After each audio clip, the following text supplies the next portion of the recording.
Halo semuanya, balik lagi bersama aku tadi. Jadi gimana?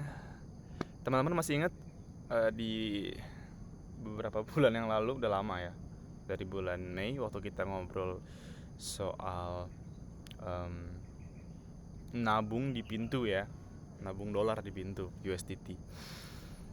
Ya, dan sesuai dengan prediksi gue waktu itu, dolar bisa ke 15.000. Bahkan itu yang positif ya, maksudnya yang gue yakin gitu.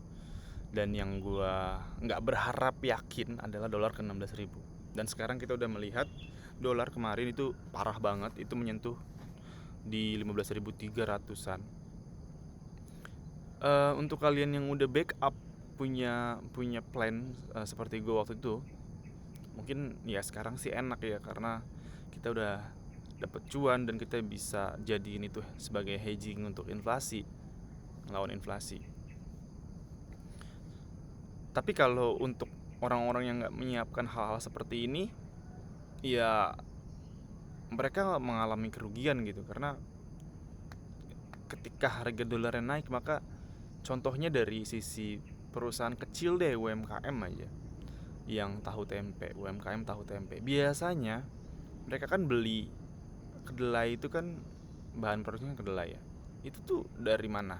Dari US tau, bukan dari Indonesia, itu ekspor dari US dan dari Brazil. Kalau hal-hal yang kayak gitu aja, tuh hal kecil aja ya, mereka beli, biasanya belinya kan pakai kurs dolar. Nah, kurs dolar lagi naik nih, harganya juga jadi naik, harga kedelainya. Ini berimbas kemana? Ke produksinya, ke harga pokoknya. Ketika harga pokoknya HPP ini naik, ya otomatis apa yang dilakukan oleh UMKM tersebut? Cuma ada dua. Yang pertama, kalau nggak gulung tikar. Yang kedua adalah menaikkan harganya. Masalahnya apa?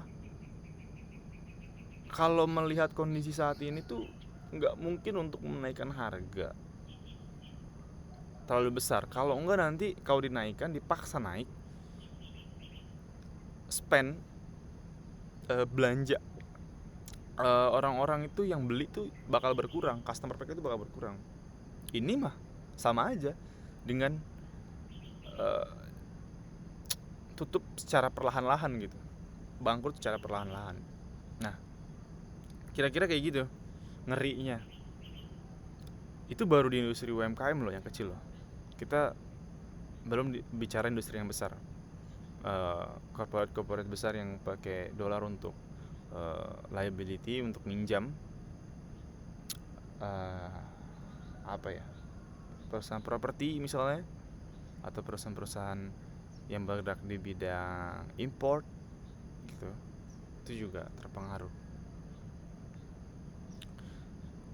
Ya, dolar segini aja kita lihat banyak perusahaan-perusahaan yang mulai PHK, dari startup, dari up, perusahaan level corporate kayak Indosat. Ya, aliran uangnya ya jadi berkurang lah, karena mereka lagi sangat hati-hati dengan dolar ini. Apalagi di tahun 2023 dinyatakan oleh Jokowi sendiri, dunia bakal gelap, bakal resesi. Ya gue juga sama sih melihat seperti itu, tapi gue udah memperkirakan dari bulan Mei lalu. Jadi yang buat sering jalan-jalan, di stop dulu deh jalan-jalannya, jangan spend money too much gitu ya, karena benar 2023 sepertinya bakal jadi uh, kembali ke masa ekonomi seperti COVID ya, bakalan agak sulit. Nah, terus apakah kita masih bisa membeli dolar? Hmm, kalau kondisinya udah harga kayak gini ya, gue nggak berani ngomong apa-apa sih. Tapi kalian bisa, mungkin kalau mau beli ya sedikit aja gitu ya, untuk hedging. Tapi kalau yang di bawah, uangnya di bawah 10 gitu, 10 juta, kayaknya eh, nggak perlu sih, nggak perlu. Tapi kalau yang uangnya lebih besar, advice gue bisa bisa coba beli setengah dari uang kalian untuk jaga-jaga. Tapi kalau yang buat USDT, yang buat mainnya kripto yang pakai dolar, ya udah beli aja, seru, bagus kan gitu. gitu. Apalagi ya, mungkin itu aja sih teman-teman. Jadi tetap nabung ya, karena menabung itu pangkal kaya, tapi jangan nabung biasa.